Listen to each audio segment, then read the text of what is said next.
పట్టణంలోని పెళ్లి మండపం వద్ద జనసేన నేతలు సంబరాలు చేసుకున్నారు. పార్టీ అధిష్టానం ఉప ముఖ్యమంత్రి పవన్ కళ్యాణ్ ఆదేశాల మేరకు శ్రీకాళహస్తీశ్వర ఆలయ ట్రస్ట్ బోర్డు చైర్మన్ గా కొట్టే సాయికి అవకాశం లభించింది. ఈ సందర్భంగా నేతలు అభిమానులు సంబరాల్లో నిమగ్నమయ్యారు.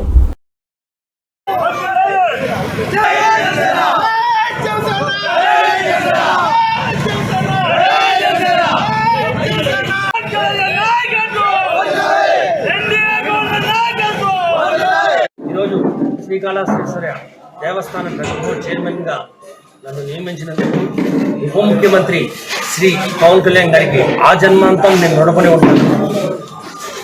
ఒక సిఐ ఒక కార్యకర్తని కొడితే శ్రీకాళహస్తికి వచ్చి ఆ కార్యకర్తకి అండగా నిలబడిన శ్రీ పవన్ కళ్యాణ్ గారు ఈరోజు గెలిచిన తర్వాత అదే కార్యకర్తకి ఇంత పెద్ద పదవి ఇచ్చి పవన్ కళ్యాణ్ గారు జన సైనికుడికి నేను అండగా ఎలాగైతే ఉంటానని నిరూపించుకున్నారు.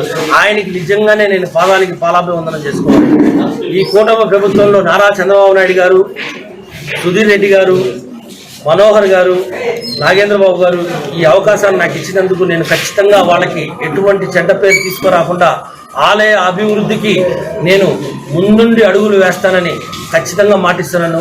పవన్ కళ్యాణ్ గారు నాకు ఇచ్చిన ఈ ఒక బాధ్యతని నేను ఎటువంటి తప్పులు చేయనీయకుండా అక్కడ ఆలయ అభివృద్ధి కోసమే నా కృషి చేస్తానని మాటిస్తున్నాను.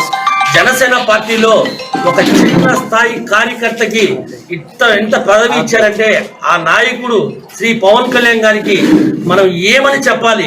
రాష్ట్రమే కాదు దేశమే ఆయన చూస్తే గర్వపడుతుంది. నాకు ఈ పదవి కన్నా కూడా ఆయన ఒక కార్యకర్తకి నిలబడడంలో ఎంత ఆనందం కలుగుతుందంటే అంత ఆనందంగా ఉంది. ఈ అభివృద్ధికే నేను నిలబడతాను.